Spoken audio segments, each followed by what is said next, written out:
내외기빈 여러분, 우선 보다 나은 미래를 위한 반기문 재단, 세계 시민을 위한 반기문 센터, 연세대학교 글로벌 사회공헌원 측에 감사의 말씀을 드립니다. 이 중요한 포럼에 저를 초대해 주셔서 감사드립니다. 청년들과 함께 비전 넘치는 구상을 진행해 주시고 SDG를 위해 노력해 주시는 것은 우리 모두에게 감동입니다.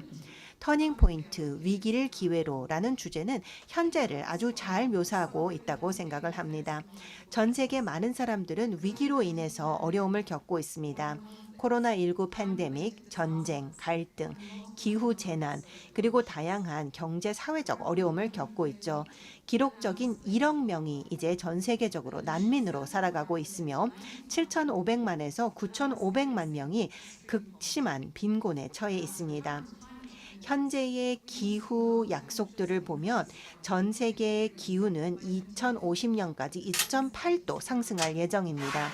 이와 같은 시나리오는 결국은 많은 사람들의 희생으로 이어질 것이고 지구의 곳곳이 더 이상 사람이 살 수 없는 곳으로 변할 것입니다. 이와 같은 맥락 하에서 세계적인 협력이 길을 잃고 있습니다. 코로나 백신과 코로나 회복, 기후 정의, 또 부채, SDG에 대한 투자에 대해서 많은 어려움을 겪고 있습니다. 결국은 이 다양한 위기로 인해서 무너질 수도 있습니다. 혹은 서로로부터 마음을 돌려서 지정학적 분열이 이루어지고 혐오와 불신이 팽배할 수도 있죠. 그렇지만 유엔은 그런 곳이 아닙니다. 이것은 우리가 일상적으로 어려움을 겪고 있는 많은 사람들이 매일매일 갖고 있는 정신이 아닙니다. 실제 위기라는 것은 기회로 이어질 수 있습니다. 위기가 발생을 할 때에는 평소에는 너무 리스크가 높고 너무 파괴적이라고 생각하는 대담한 액션들이 나타날 수 있습니다. 이와 같은 창의적 솔루션들은 누가 가능하게 할까요? 바로 청년들입니다. 청년들은 기후 활동가이고 인권 활동가이고 발명가고 혁신가입니다. 아프가니스탄과 이란의 청년 중 여성의 경우는 자신들의 미래를 위해서 실제로 목숨을 걸고 있습니다. 학생들은 취업을 하고 또 실제 기업 활동을 하면서 공동의 선을 이루고 있고 졸업 이후에는 스마트한 기후 기술을 만들고 있습니다. 그리고 많은 청년들이 차이에 대해서 서로 존중하는 마음을 갖고 있습니다. DNA의 일부로 그 누구도 소외되지 않은 세상을 만들고자 하는 마음을 갖고 있습니다. 그래서 유엔은 이러한 청년들을 위한 지원을 아끼지 않고 있습니다. 반기문 제8대 사무총장님께서 재임 시절에 유엔 최초의 청년 특사를 임명하셨고 몇 개월 전에 유엔 총회에서는 이것을 한 단계 발전시키기로 결정을 하게 되면서 유엔 청년 센터를 설립하게 되었습니다. 그러면서 유엔 회원국들은 청년들이 우리가 하는 모든 일의 핵심적인 자리를 차지하도록 하고 있습니다. 4월에는 경제사회 이사회 청년 포럼이 개최될 예정입니다. 그렇게 되면서 청년들과 청년의 아이디어, 솔루션, 혁신을 유엔에 발표할 수 있게 될 것입니다. 청년을 지원한다라는 것은 자신들의 도전 과제를 위한 지원도 제공을 한다라는 것을 의미합니다. 청년들은 다른 세대보다 높은 실업률을 경험하고 있고 또 비공식 분야에서 취업하고 있으며 중등교육에 대한 접근성, 노숙의 빈도, 또 여러 난민의 빈도를 보면 훨씬 높습니다. 2023년이 돌파구가 되기 위해서는 청년들의 이러한 필요를 충족시켜 주어야 하고 이를 위한 필요한 투자가 이루어져야 할 것입니다. 유엔은 바로 청년들의 편에 서서 청년들을 위한 이 노력을 할 것입니다. 내외기빈 여러분, 전 세계적으로 많은 부분들이 무너지고 있는 것처럼 보이지만 그래도 늘 희망과 기회가 있습니다. 그런데 성공이 자동적으로 주어지는 것이 아니고 우리가 만들어야 합니다. 2023년은 우리에게 많은 기회가 될 것입니다. 위기를 돌파하고 새로운 길을 열어서 SDG를 위한 세상으로 더 다가갈 수 있을 것입니다. 그 기회 중 대표적인 것이 9월의 SDG 정상회담입니다. 2030 어젠다의 반환점인 이 시점에서 SDG 정상회담이 개최되면서 새로운 방향성이 설정될 것입니다. 각국 정부와 여러 파트너들은 사람, 지구, 평화를 위해 새로운 계획을 세워야 할 것이고 그것은 SDG 부양책도 포함을 해야 할 것입니다. 그렇게 되면서 주요 녹색 디지털 전환이 이루어질 수 있도록 해야 할 것입니다. 청년들이 분명한 메시지를 전 세계에 전달할 수 있을 것이라고 생각합니다. 분열이 되고 또 도전 가능한 이 세상 속에서 터닝 포인트를 만들어서 희망과 단결을 이룰 수 있을 것입니다. 그리고 미래의 세대와 현재 세대가 모두 번영과 존엄성 있는 삶을 안전하고 건강한 지구 위에서 누릴 수 있어야 합니다. 감사합니다. 네, 감사합니다. 유엔 사무부총장님 연설 감사드립니다. 그러면 두 번째 귀빈을 모시도록 하겠습니다. 그라사 마셸 디 엘더스 부의장 겸 전 남아프리카 공화국 대통령의 영부인이십니다. 그러면 따뜻한 박수로 무대로 모시도록 하겠습니다.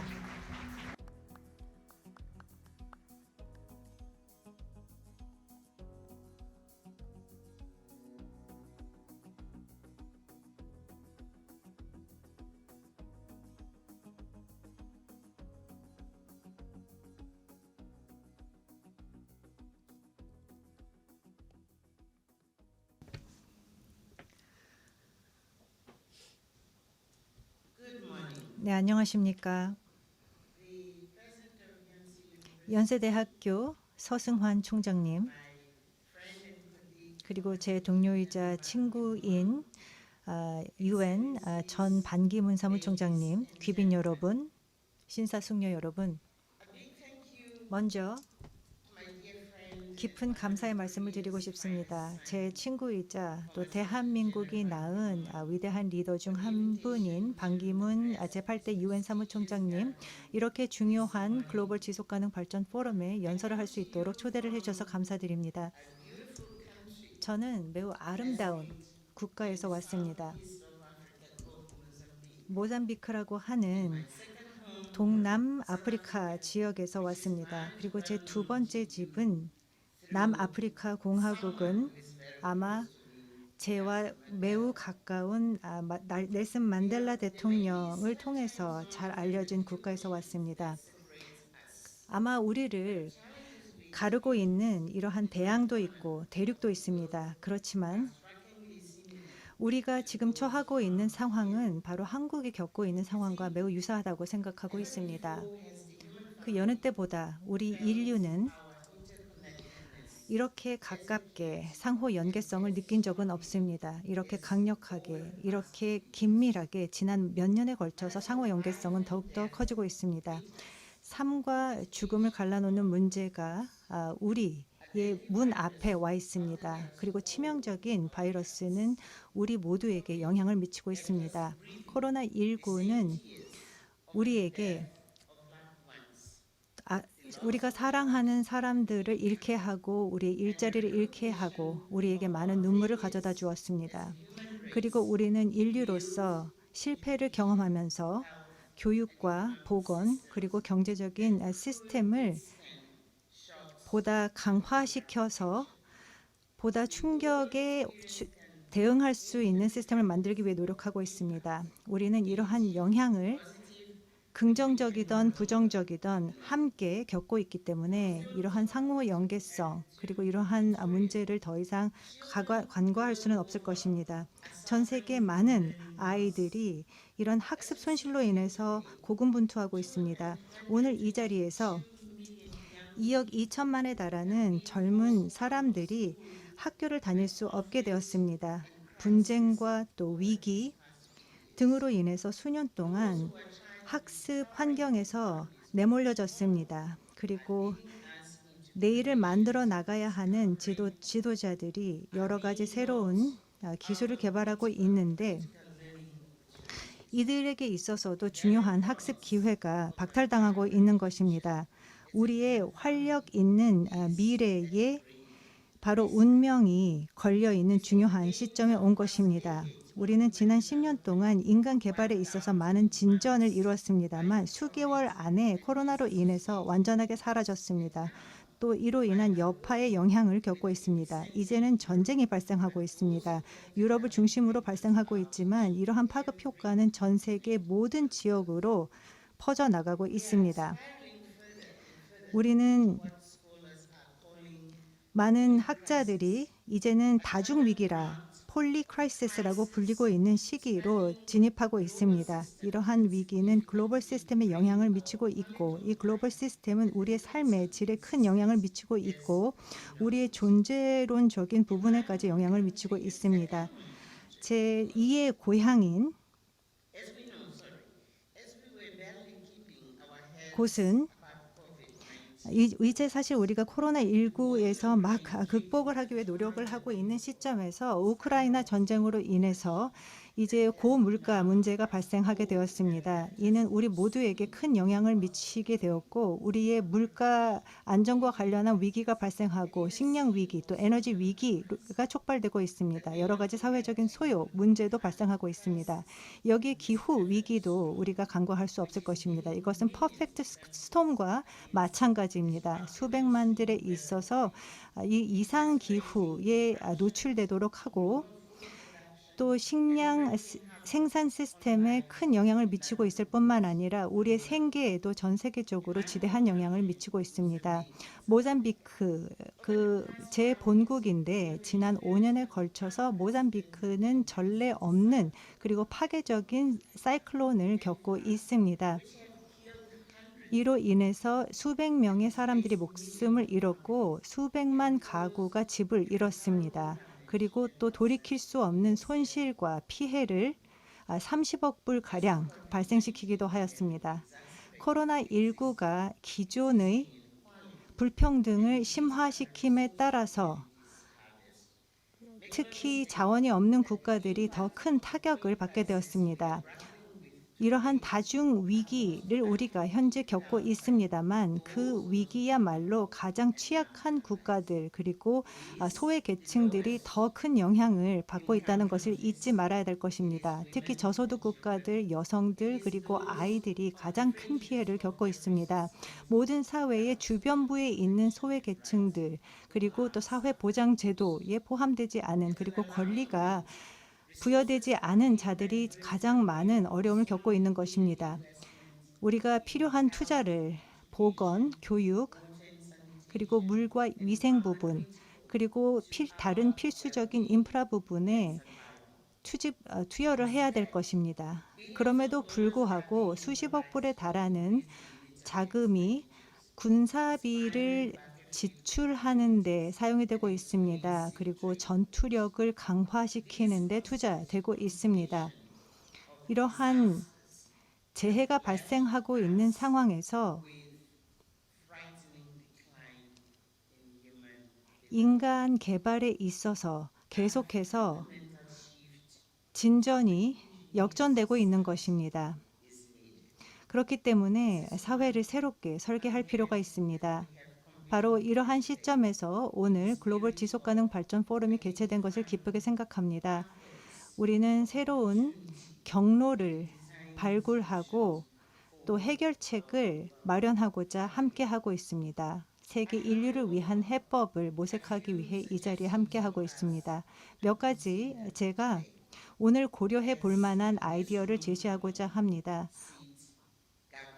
오늘 이곳에서 또 정부 의사결정자들 그리고 또 산업계를 대표하는 분들, 학계 관계자 여러분들, 연구자 여러분, 의사결정자분들이 함께하고 계시는데 무엇보다도 우리가 힘을 결집하고 또한 자원을 결집하여 우리 스스로 복잡한 다중 위기로부터 극복해 나갈 수 있는 해법을 마련해야 될 것입니다. 우리 모두에게 지대한 영향을 미치고 있는 위기이기 때문입니다. 제가 드리고자 하는 몇 가지 제안 사항들은 아주 일반적인 비즈니스 as usual한 해법들은 아닐 것이라 생각합니다. 우리가 위기를 대응하고 또한 해결하기 위해서는 과거의 게임의 법칙으로는 대응할 수 없다고 생각합니다. 우리는 새로운 기회를 찾아야 할 것입니다. 인간으로서 우리의 지능을 발휘하고 창의력을 발휘하여 또 혁신과 발명의 정신으로 새로운 생각을 해야 할 것입니다. 왜 우리가 지금 현 상황에 내몰리게 되었는지에 대한 숙고가 필요합니다. 우리 스스로뿐만 아니라 우리의 세대를 위해서, 우리의 미래 세대를 위해서 어떻게 새로운 미래를 만들어 나갈 것인가에 대한 새로운 사고가 필요하다고 생각합니다. 무엇보다도 중요한 단어는 바로 변화, 즉 트랜스포메이션입니다. 우리는 변혁의 힘을 믿습니다. 즉 과학은 우리에게 변화하는 힘을 줄 수 있습니다. 한국에는 천연 자원이 부족합니다. 천연 자원이 많은 국가는 아닙니다. 그렇지만 대한민국은 인간 개발에 초점을 두고 교육에 투자를 하였기 때문에 모든 국민들을 대상으로 교육에 투자를 하였기 때문에 대한민국은 교육의 모범 사례가 된 것입니다. 그래서 아동들의 교육에 대한 접근성이 강화되었고 여아들 그리고 남아들이 동등하게 교육 기회에 접근을 하고 좋은 성과를 도출하게 될 것입니다. 저는 한국이 바로 두 가지 영역의 투자를 통해서 변화하였다 생각합니다. 즉 모든 시민을 위한 교육과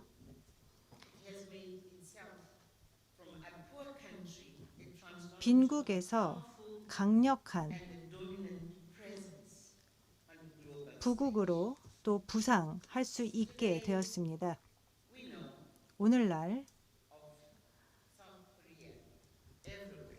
한국은 삼성과 같은 대기업, 또 LG, 기아, 여러 대표적인 브랜드로 알려져 있습니다. 대략 수십 년 전까지만 하더라도 글로벌 경제 지도에 있어서 또는 기술 부분에 있어서 강력한 국가는 아니었습니다. 그렇기 때문에 바로 기술이 가져다 줄 수 있는 변혁의 힘에 대해서 말씀드리고 싶습니다. 이 기술의 변혁의 힘을 활용하여 모든 사람들에게 그 기술의 힘을 전달할 때 혁신과 창의력을 가져올 수 있습니다.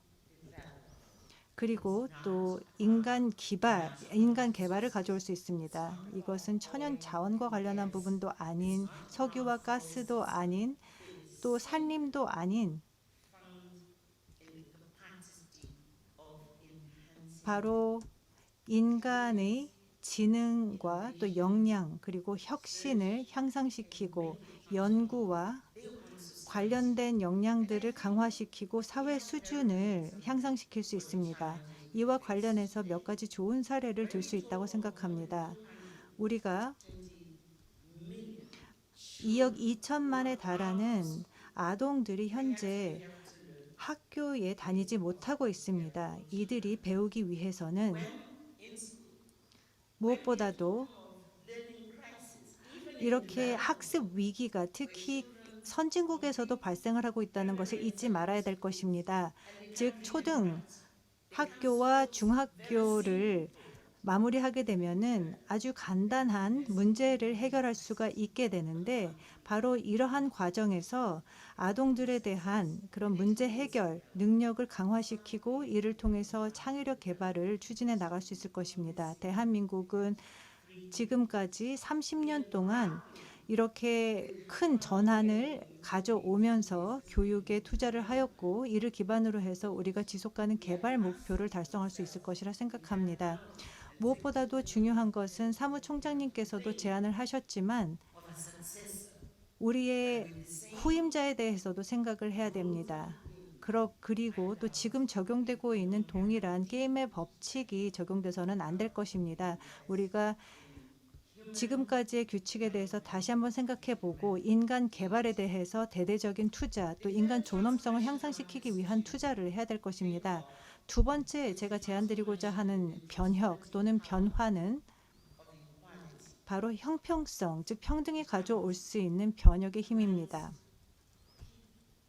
사람들 간의 평등, 그리고 남성과 여성 간의 평등, 그리고 흑인과 백인 간의 평등, 그리고 젊은 세대와 또 기성세대의 평등, 그리고 빈부 간의 평등,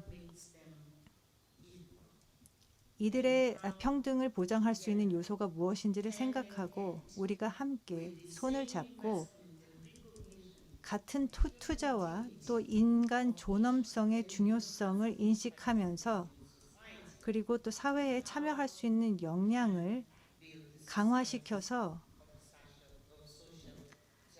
사회적인 정의가 꽃피어날 수 있는 사회를 함께 만들어 나갈 수 있는지 고민해야 될 것입니다. 스웨덴과 같은 국가, 그리고 노르웨이, 핀란드, 이러한 북유럽 국가들은 근본적인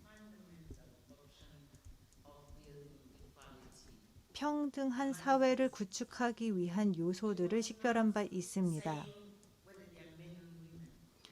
여성과 남성의 문제가 아닌 모든 국민들을 포용하는 개념이었습니다. 그리고 그 과정에서 여성들의 평등을 강화하기 위한 투자를 단행하였습니다.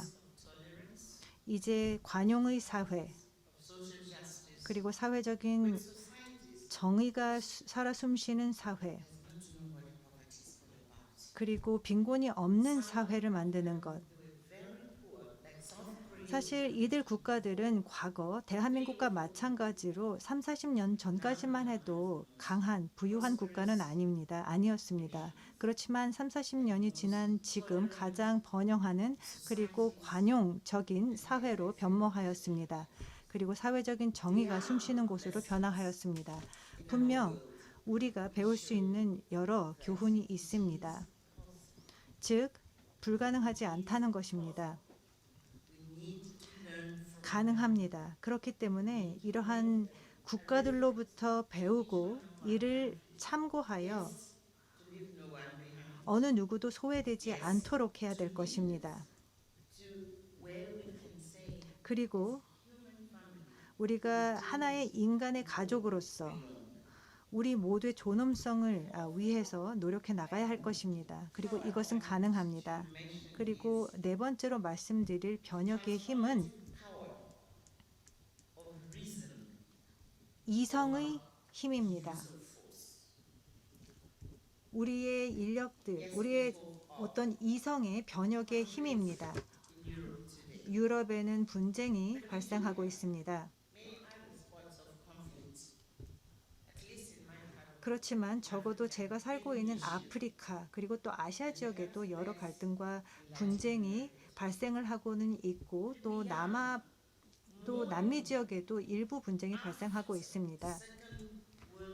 특히 2차 세계대전 종식 이후에 우리는 더 이상의 전쟁은 있어서는 안 된다라고 뜻을 함께 하였습니다. 다시 한번 이러한 대전이 발생하여서는 안 된다는 생각을 하게 되었습니다. 그렇지만 현재 매우 끔찍하고 무서운 속도로 분쟁이 우리 사회에 점점 퍼져나가고 있습니다.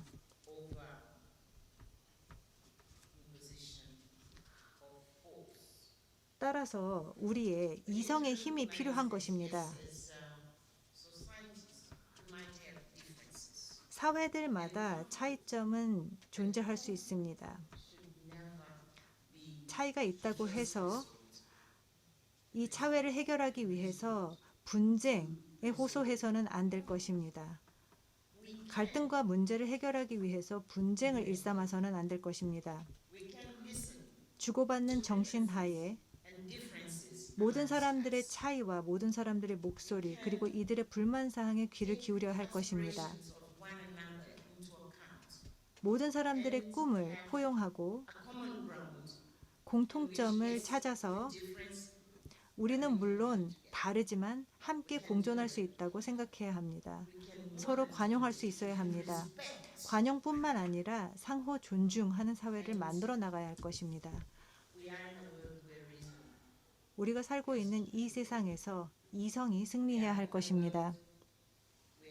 우리가 사는 이 세상에서 우리는 타인의 말에 경청하고 모든 사람들의 꿈과 이들의 열망을 수용할 수 있어야 될 것입니다. 이것은 인간의 본질이기 때문입니다. 우리는 서로 다를 수밖에 없고 다양할 수밖에 없습니다. 그렇지만 공통의 운명체입니다. 우리 모두의 이해를 반영해야 될 것입니다. 제가 살고 있는 지역에서 우리가 역사를 통해서 서로 목소리에 귀 기울였던 것처럼 그 남아프리카 그리고 남아프리카 공화국에도 이러한 인종차별의 문제가 여전히 있습니다. 그리고 어느 누구도 존중하지 않았던 제도가 강제로 우리에게 부과됐습니다. 그 과정에서 우리는 평화를 건설했고 우리의 국가의 정체성을 만들어 나갔습니다. 여전히 도전과제는 존재합니다만 우리가 함께 노력을 통해서 문제를 해결하고 또 공통점을 모색해 나갈 수 있다고 생각합니다. 차이가 무엇이든 간에 그리고 전 세계가 현재 직면한 그러한 차이가 무엇이든 간에 이성은 우리의 힘이 됩니다. 무력의 부과는 해결이 아닙니다. 무력은 해결점이 될 수 없습니다. 결국 갈등, 분쟁에 있어서 어느 누구도 승리하지 않다는 것을 기억해야 합니다. 우리 모두는 패자가 될 수밖에 없습니다. 우리가 우리의 삶을 잃게 되고 뿐만 아니라 우리의 문화에서 문화적인 유산도 잃게 됩니다. 수세기에 걸쳐서 우리가 읽어놓은 유산들이 수개월 안에 완전하게 파괴될 수 있습니다. 어느 누구도 이러한 분쟁에서 이기지 못합니다. 따라서 이러한 힘을 인식하고 이러한 힘을 잘 활용하여 서로의 관계를 재조명하고 재구성하고 우리의 시민들을 하나의 자산으로서 받아들여야 하고 어느 누구도 소외시키지 말아야 할 것입니다. 작은 국가, 큰 국가 따로 없습니다. 소국과 대국은 없습니다. 우리 모두 동일한 권리를 가지고 있습니다. 이 지구에 함께 살고 있습니다. 이 지구는 우리가 속한 곳이지만 지구의 또 다른 대안적인 지구가 없다는 것을 사무총장께서 말씀하셨습니다. 이를 기억해야 될 것입니다. 기후변화에 대응해 나가야 합니다. 그리고 기후변화는 결국 무차별적인 우리의 행동으로 인한 결과라는 것을 인식해야 할 것입니다. 우리가 지구를 공격할 때 그리고 지구를 이기적인 방식으로 이용하여 우리의 즉각적인 개발 목표를 충족하기 위해 노력할 때 그러한 노력으로 인해서 그러한 행동으로 인해서 자연이 격심하게 행동하고 있는 것입니다. 우리가 이 상황을 자초했지만 이 상황을 되바꿀 수 있습니다. 그래서 다시 처음 말씀드렸던 과학의 힘을 빌려야 한다고 생각합니다. 우리의 지식의 힘을 빌어야 합니다. 그리고 우리 모두의 평등을 위해 노력해야 합니다. 이러한 힘을 빌린다면 바로 기후 위기를 해결해 나갈 수 있습니다. 개발을 존중한다는 것, 이것은 관심이 분산되는 것이 아닙니다. 지구를 파괴시키지 않고 평화로운 지구로 만들어야 하고 지구를 존중해 나가야 할 것입니다. 우리는 분명 할 수 있습니다. 그리고 이를 위한 최선의 방식을 함께 모색해 나가야 할 것입니다. 그리고 마지막으로 제 개인적으로도 참 소중한 그리고 제 삶에 있어서 소중한 부분에 대해서 말씀드리고 싶습니다. 바로 여성이 가지고 있는 힘입니다. 여성의 힘입니다. 설명하기 어려운 이유로 인해서 우리 사회는 현재 여성이 남성에 비해서 우월하지 않은 존재라고 결정을 내린 것 같습니다. 정말 이해가 안 되는 이유입니다. 이해가 안 되는 상황입니다. 그리고 심지어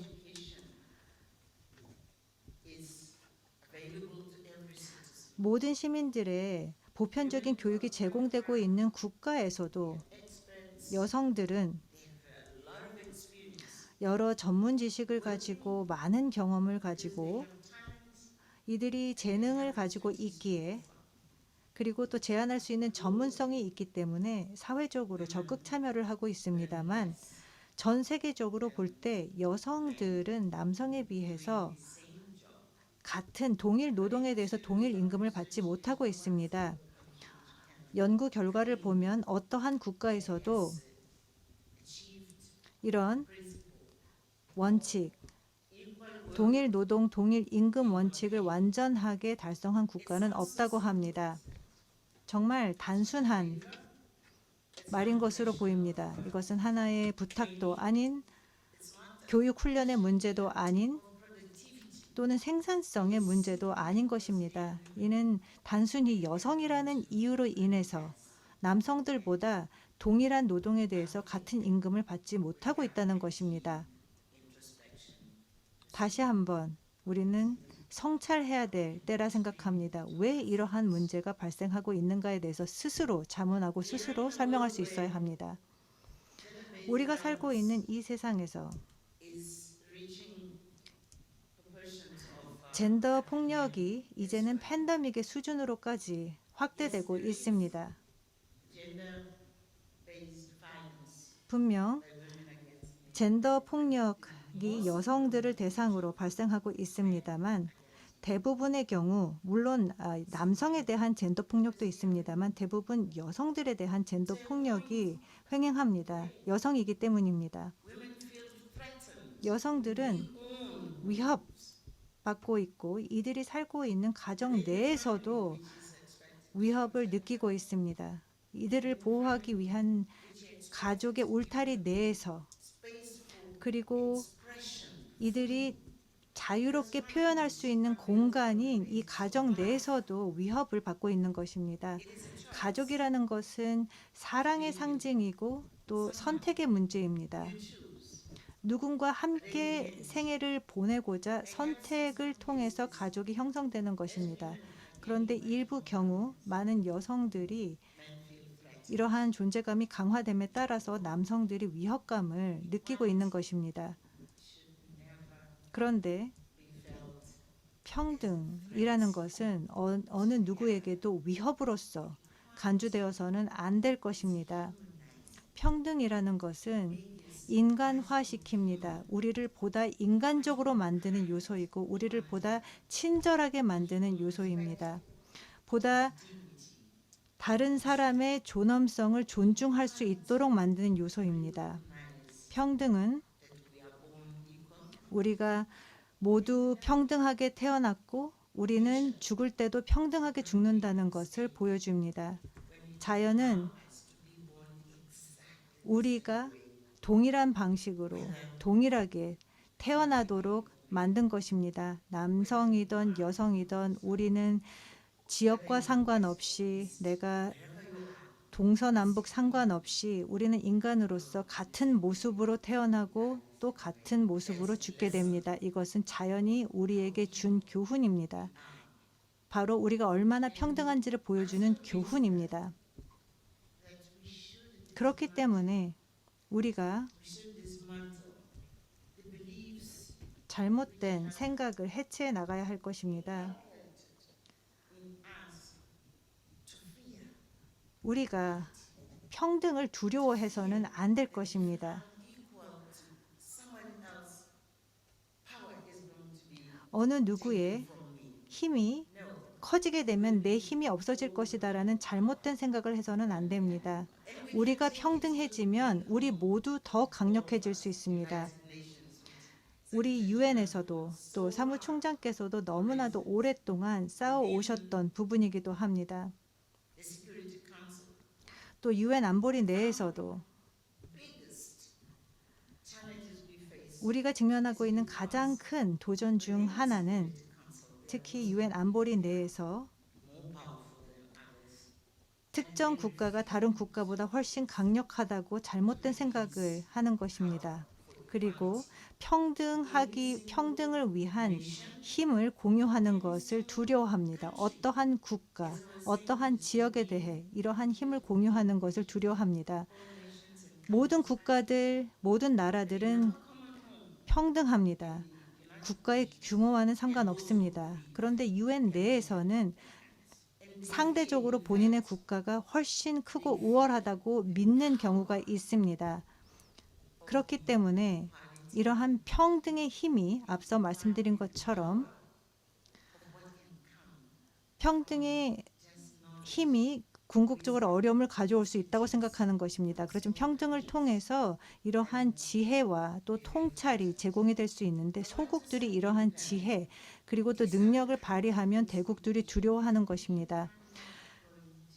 여기서 제가 말씀드리고 싶은 것은 우리의 사회를 이 모든 위기를 겪은 이후에 완전하게 새로운 사회로 만들 수 없을 것입니다. 우리 모든 국민들이 소속감을 갖고 그 사회의 일원임을 느낄 수 있도록 사회를 만들어야만 할 것입니다. 그런데 이 문제를 해결하는 데는 이것은 시스템 차원의 문제가 아닌 우리의 마인드의 문제라는 것을 잊지 말아야 될 것입니다. 우리는 사람들로서 인간으로서 우리 스스로에 자문해야 될 것입니다. 그래서 그 교량을 만들어 나가야 할 것입니다. 여성들은 다리를 짓는 교량 건설자입니다. 그리고 소프트 파워를 가지고 있습니다. 그리고 우리의 마음과 가슴 속에 다리를 놓을 수 있습니다. 여성들이 하는 모든 활동들에 있어서 항상 마음과 그리고 또 가슴을 하나로 만듭니다. 우리는 삶을 보존해 나가야 합니다. 그리고 특히 우리 인간으로서 존재하기 시작한 이 초기에는 여성들에게 많이 의지하고 의존할 수밖에 없었습니다. 바로 이러한 자연적인 여성들이 가지고 있는 능력을 인식하고 이들이 정말로 삶에 큰 의미를 부여하고 그리고 사람들을 포용하는 데 있어서 큰 역할을 했다는 것을 인식해야 될 것입니다. 그리고 정말 힘든 분쟁 상황에서도 여성이 바로 그 문제를 해결하는 중심적인 역할을 해야 할 것입니다. 이러한 교훈에 대해서 오늘 패런 토론에서 보다 진지하게 토론할 수 있기를 바랍니다. 그런데 제가 강조하고자 하는 것은 여성을 소외시키게 되면 우리는 결국 모든 것을 잃게 된다는 것입니다. 그리고 또 분쟁 해결에 있어서의 의사 결정 과정, 그리고 사회적인 삶에 있어서 의사 결정 과정에 있어서 소외시켜서는 안 될 것입니다. 그리고 여성들이야말로 최선의 해결책이 될 수 있을 것입니다. 특히 위기 해결에 있어서 여성 지도자들이 코로나19 과정에서 발휘하였던 리더십을 생각해 보시기 바랍니다. 이들이 코로나19 과정을 훨씬 더 효율적으로 관리해 나갔습니다. 독일, 뉴질랜드도 마찬가지입니다.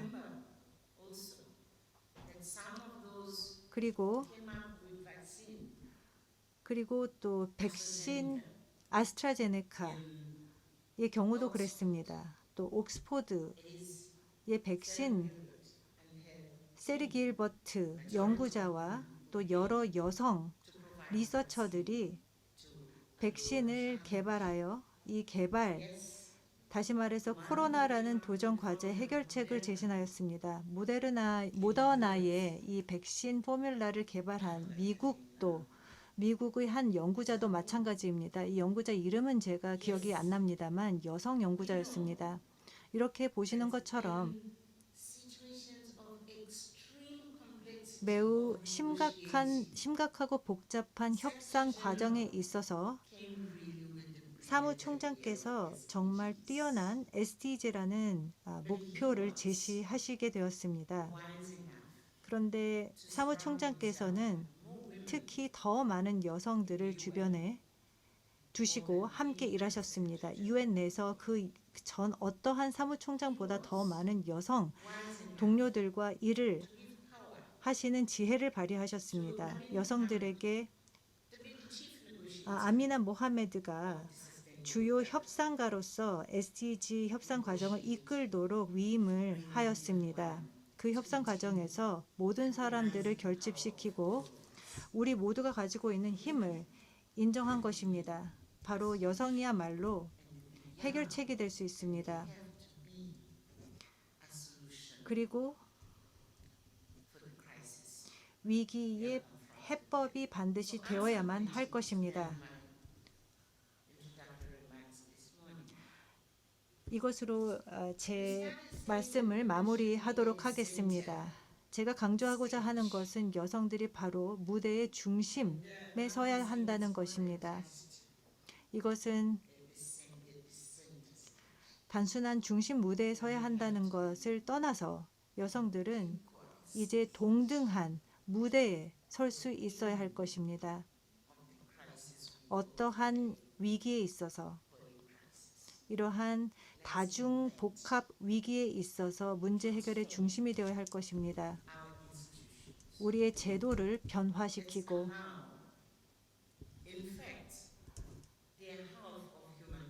우리 인류의 절반이 여성입니다. 그러면 절반을 개발하지 않는다면은 우리의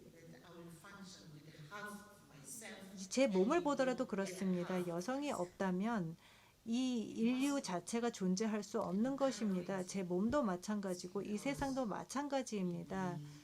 여성이 지구의 절반을 차지하고 있기 때문입니다. 그래서 여성들을 결집시키고 여성들의 리더십을 민관 부분 할 것 없이 결집시켜야 될 것입니다. 지역 차원에서 글로벌 차원에서 또 국가 차원에서 국가에서 또한 글로벌 차원에서 여성의 리더십을 발휘시킬 수 있도록 해야 합니다. 여성들이 가지고 있는 이 고도화된 힘을 발휘하여 우리가 오늘 직면하고 있는 도전 과제 해결에 기여할 수 있도록 해야 합니다. 젊은 분들과도 말씀을 나눌 기회가 있었는데 아미나 모하메드가 특히 또 많은 분들에 대해서 말씀을 해주신 내용에 대해서도 저도 특히 공감하고 있습니다. 우리가 창의력을 발휘해야 합니다. 혁신적이어야 합니다. 또 성공 사례로부터 배워야 합니다. 많은 국가의 모범 사례를 배워야 합니다. 평등은 가능합니다. 네, 그렇습니다. 상호 존중도 가능합니다. 그리고 이러한 학습 위기 해결도 가능합니다. 한국과 그리고 과학 기술이 바로 좋은 그 사례를 보여주고 있다고 생각합니다. 감사합니다. 대단히 감사합니다. 그라사 마샬 부의장님 감사드립니다. 기조연설 하나가 더 남아 있습니다. 다음 기조연사분을 소개해 드리겠습니다. 이반 두케 마르케스 제33대 콜롬비아 대통령님이십니다. 영상으로 만나 뵙겠습니다.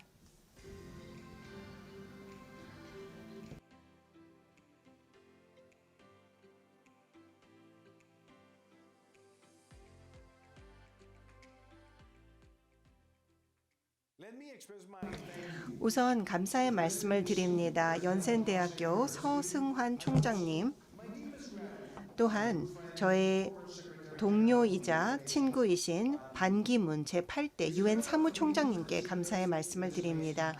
이 놀라운 패널에 함께하게 되어서 영광입니다. 오늘 이 자리는 바로 SDG의 미래를 함께 돌아보는 시간입니다. 이미 여러 기회를 통해 말씀을 드린 바와 같이 17개의 SDG는 세 가지 주제로 나누어 볼 수가 있습니다. 기후 행동 혹은 지속 가능성, 두 번째는 사회적 평등, 그리고 세 번째는 지속 가능한 포용력 있는 성장입니다. 17개의 목표는 바로 개발 계획의 기본 모델이 되고 있는데 이 세 가지로 나누어 볼 수가 있습니다. 그 세 가지 주제 중에 저는 오늘 기조 연설을 통해서 기후 행동의 현재와 미래만 논하고자 합니다.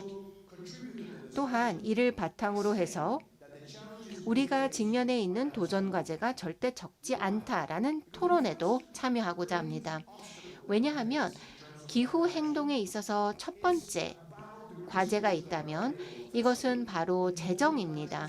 여러 국가를 살펴보면 자신의 필요에 따라 예산을 집행하고 있는데 IMF가 지적한 바와 같이 전 세계적으로 GDP 대비 부채 비율이 19.9%입니다.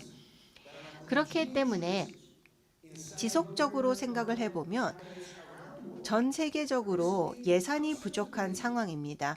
따라서 부족한 예산을 가지고 교육에는 얼마, 건강에는 얼마, 주택에는 얼마, 기후에는 얼마를 투자할 것인지를 논의해야 합니다. 이와 같은 상황 속에서 기후 투자를 발전시키지 못한다면 우리가 늘 집중하고 있는 2030년까지 세계의 배출량을 45% 줄이겠다라는 목표를 달성하지 못할 것입니다. 그러면 우리가 어떻게 해야 할까요? 이와 관련해서 저는 두 가지가 필요하다라는 점을 말씀을 드리고 싶고요. 특히나 빈국에 있어서는 이 두 가지가 꼭 필요합니다. 우선 기후 행동과 부채를 수합할 수 있는 메커니즘이 필요합니다. 결국은 빈곤한 국가들이 기후 행동을 취하게 된다면 이것이 부채 탕감과 연결이 되어야 한다고 생각합니다. 결국은 기후 행동과 부채의 수합을 이루게 되는 것이죠. 이것은 물론 기술적으로 많은 검토를 해야 하고 또 추적 가능성을 높여야 합니다. 그렇지만 꼭 필요하다고 생각합니다. 특히나 중진국 같은 경우에는 기후행동 정책들을 계속해서 촉진해야 하는데 이를 위해서는 필요한 재정적 투자가 이루어질 수 있도록 IMF와의 합의가 필요합니다. 앞으로 2030년까지 7년밖에 남지 않았는데 이 7년 동안 재정적 투자를 하게 되면 이 투자를 바로 부채로 기록하지 않도록 해야 할 것입니다. 결국은 재정 적자의 계산에 들어가지 않도록 해야 할 것입니다. 물론 도덕적 해이를 걱정할 수도 있고요. 또 어떠한 국가도 뭔가를 무료로 할 수는 없습니다. 그래서 추적 가능성이 높아야 하고 또한 이러한 정책들에 대해서 일상적으로 계속 모니터링을 할 수 있어야 합니다. 그렇지만 이와 같은 말씀드린 두 개의 필요는 반드시 다루어져야 합니다. 여기서 또 제가 강조하고 싶은 것이 있다면 진정한 탄소 중립 그리고 자연 친화적인 지구를 만들기 위해서는 2030년까지 우리의 이니셔티브를 더욱더 촉진시켜야 합니다. 즉 2030년이 되면 최소한 자신의 국토의 30%는 보호지역으로 설정을 해야 할 것입니다. 이것은 정치적 의지만 있으면 가능합니다. 콜롬비아가 바로 그러한 것을 달성하게 되었습니다. 제 임기 당시 보호구역은 전국적으로 14%에 불과한데요. 2030년이 달성되기 훨씬 전인 2022년에 이미 34%를 달성했습니다. 콜롬비아와 같은 길을 걷게 된다면 역사상 가장 큰 면적의 보호 면적을 전 세계적으로 확보할 수 있을 것이고요. 이것은 해양 지역도 마찬가지입니다. 해양 지역 같은 경우에는 남핵 등을 통해서 예를 들어서 산호가 파괴될 수가 있는데 산호 같은 경우에는 바다에 사는 생물의 45%가 살고 있는 지역입니다. 산호가 계속 파괴되고 있는데 그것으로 인해서 이산화탄소가 항공업계만큼이나 많이 배출되고 있습니다. 따라서 바다를 보호하고 또 여러 국토를 보호하게 된다면 기후 행동에 기여하게 되면서 자연을 살릴 수 있을 것입니다. 뿐만 아니라 우리가 갖고 있는 자원을 동원해야 할 것입니다. 이 부분에 대해서 이제 말씀을 드리고자 합니다. 반드시 전 세계적으로 탄소 배출권 시장을 활성화시켜야 합니다. 탄소 배출권 시장이라는 것은 구체적이고 건설적인 가치가 있지 않은 활동으로 여길 것이 아니고 이것이야말로 가치 있고 또 보전에 참여하고 탄소 배출 상쇄에 참여하는 자들에게 자원이 돌아갈 수 있도록 하는 제도입니다. 분명히 감사의 역량, 인증의 역량, 평가의 역량은 강화되어야겠죠. 탄소 배출권 시장은 다시 한번 자원을 동원해서 기후 행동을 할 수 있는 메커니즘으로 인정받아야 하고 또한 이러한 관행에 참여하는 지역사회에 혜택이 돌아가도록 해야 할 것입니다. SDG를 달성하기 위해서 보다 근대적이고 보다 분명하고 보다 신뢰 가능하고 보다 명백한 탄소 배출권 제도가 개발되어야 하는데 지금 많은 기회들을 볼 수가 있습니다. 아프리카 탄소 시장 구상이 예를 들어서 있죠. 다자간 IFI들이 여러 재단들이 정부들이 참여하면서 전체 사회에 유익이 될 수 있는 프로젝트를 개발하기 위해 노력하고 있습니다. 또한 강조드리고 싶은 것은 바로 에너지 전환을 촉진해야 한다는 것입니다. 우리는 빠르게 전진해서 재생 가능 에너지를 활용해야 할 것입니다. 하루아침에 이루어지는 것이 아니기 때문에 반드시 책임 있는 전환이 이루어지고 전 세계 모든 국가의 에너지 안보를 위해 노력해야 할 것입니다.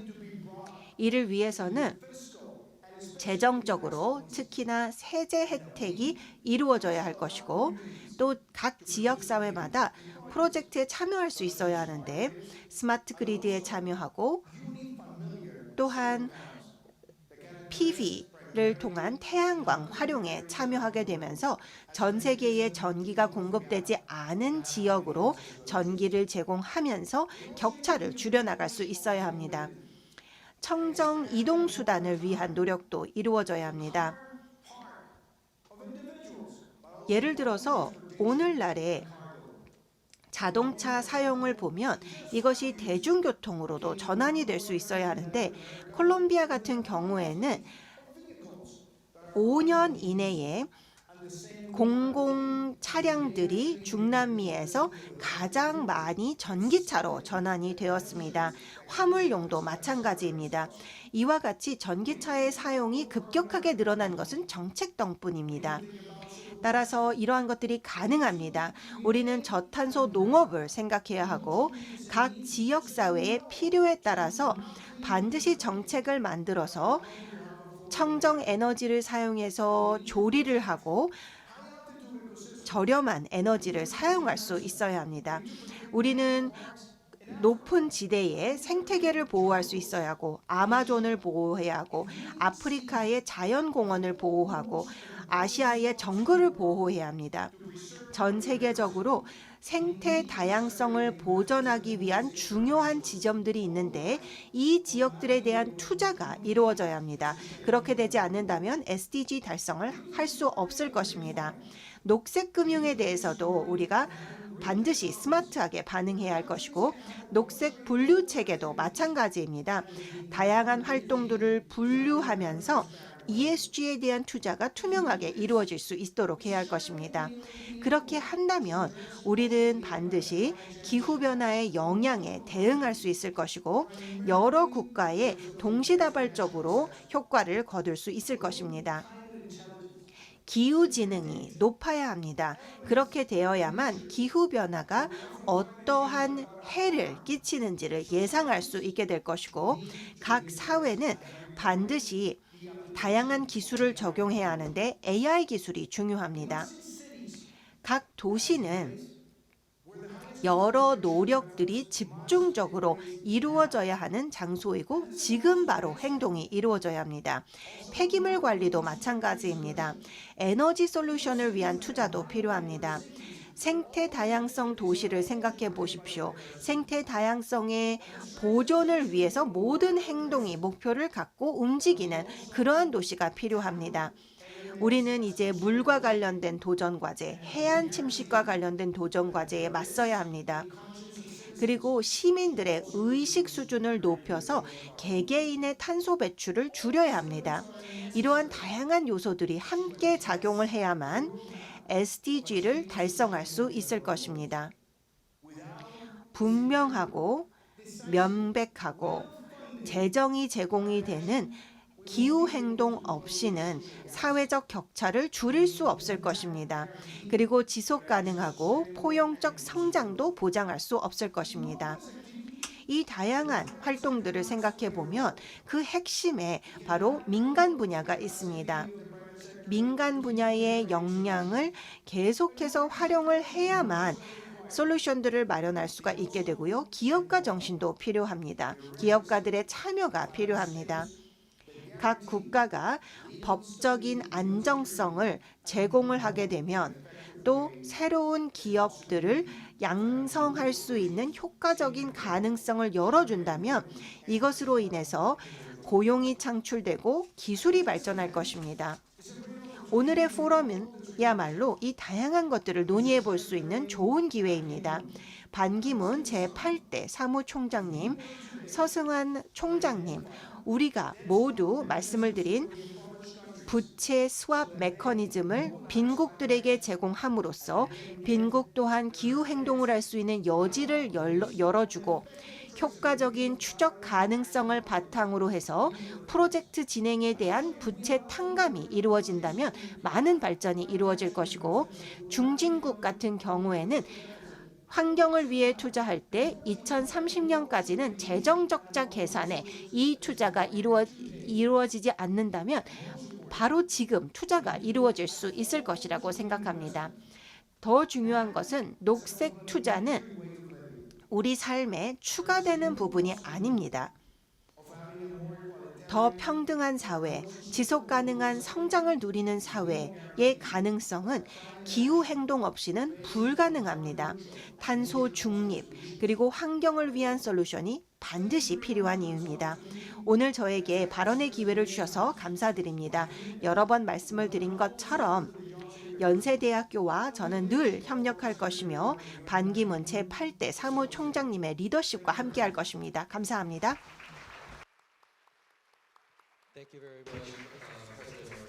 감사합니다. 마르케스 대통령님. 자, 첫 세션은 희망과 또 낙관주의 그리고 또 열정이 가득한 첫 세션이었는데요. 10분간 짧게 쉬고 11시 5분에 다시 시작하도록 하겠습니다. 5분간 휴식을 취하겠습니다.